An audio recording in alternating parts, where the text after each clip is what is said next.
Welcome back to the Pioneer Sideline. I'm your host, Aaron Cooney, and back to the soccer field we are. Going to talk a little men's soccer. They've had the same schedule as the women this past weekend, Saturday and Sunday, taking on visiting Fisher up from Boston, Massachusetts, a newcomer in the AMC. A little bit of pretty much the same result. This Fisher team might not be up to the par of the competition of the AMC. And Saturday, we saw a little bit of the same that the women did. 6-0 for the Point Park Pioneers to be with the hat trick. Pioneers 5-2 now on the season. Fisher drops to 0-6. They have picked things up right again the next day on Sunday.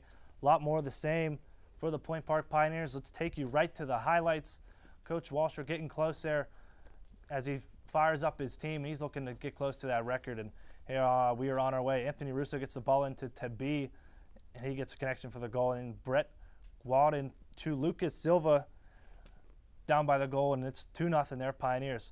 Miguel Alvarez takes the shot off the goalie and find the rebound, and cashing in there is Jack Peakerton.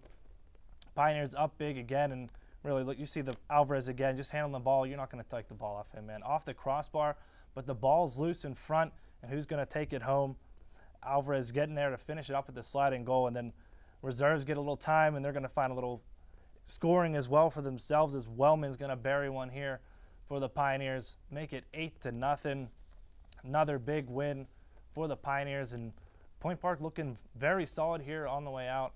See, Silva had 2 goals, and the Pioneers winning 8-0, 6-2 down the season. Fisher 0-7, and as we mentioned, Fisher just might not be up to par with the rest of the conference. But bring in here men's soccer analyst Matt Desmond, and Matt, you were there Sunday. What did you see from this Pioneers team? Are they stepping over that hump and really going to challenge for the top spot in the AMC?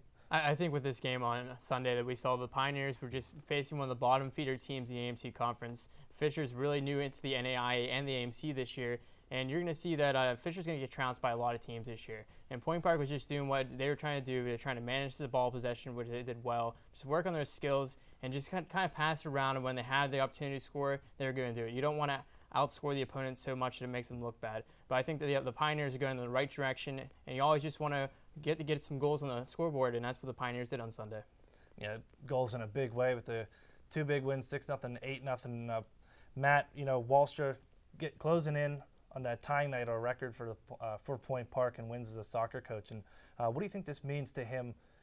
Going from coaching both the men's and women's soccer team, now just in control of the men's soccer team, a lot more, control, you could say, just don't have to govern one team at a time.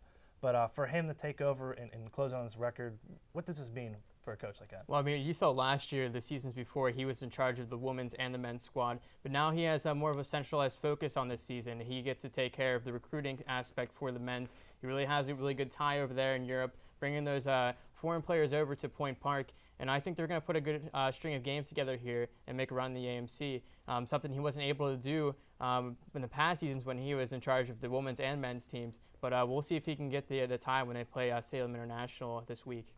Salem International on Wednesday, and then also Pioneers will take on Houghton Friday morning, that game at Couple Stadium in the south side. There will be fan vans, so go and check that one out. Matt, thank you very much for joining us. But right now we're going to go right to a quick package by Lindsey Watson, and I mentioned the president for Pittsburgh Pirates and Pittsburgh Penguins. We're here as part of the Pittsburgh Center of Sports Management and Marketing, and take to the package and we'll show you why these presidents were here.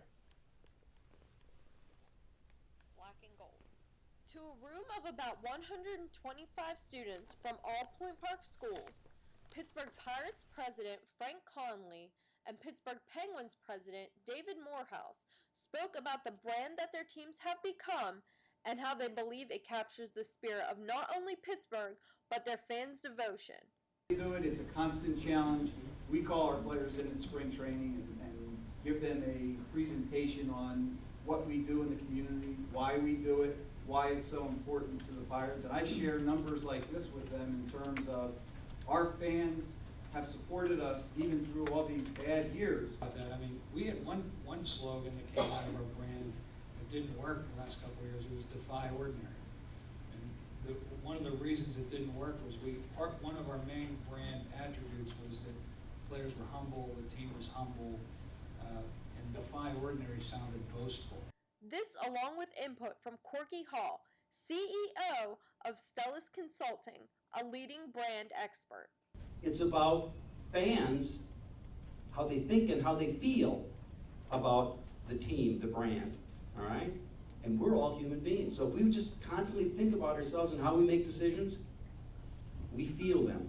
Early this year, the Pittsburgh Center for Sports Marketing, in residence at Point Park University, announced that they would be holding a monthly seminar for students interested in getting involved in the world of sports, no matter what their current major. This really represents the beginning, the start of this Center for Sports Management Marketing.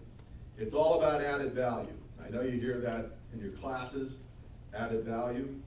It's about bringing you lessons and learnings from the real world, so you can back it up to your principles and practices you get in your classes and textbooks. Mike Fetchko and I, who went here in the 70s, just thought that it was that one thing maybe we could help do to help enhance the program here was create some real-world interaction, bring real-world executives in, locally, regionally, and nationally. Well, Point Park has been a good partner with the Pirates for a long time, and it was my pleasure to come over here and talk to the students and to give them hopefully some pointers in terms of what it's like to run a major professional sport team in town. And we dealt with very interesting issues of brand building and protecting brands. This is just the beginning for the Point Park Alliance with the Pittsburgh Center for Sports Marketing. Just next month in November, don't miss an opportunity to meet executives from ESPN as they'll be on campus to give a similar seminar to all students who sign up. Be sure to look for those emails coming out very soon. We're going to take a quick commercial break, and when we come back, the Courthouse Tavern Case of the Week, 1 and 2 NFL teams, some of those, especially that superstar team in Philadelphia, who has the best shot to make it into the playoffs? Our experts over here will tell us just shortly.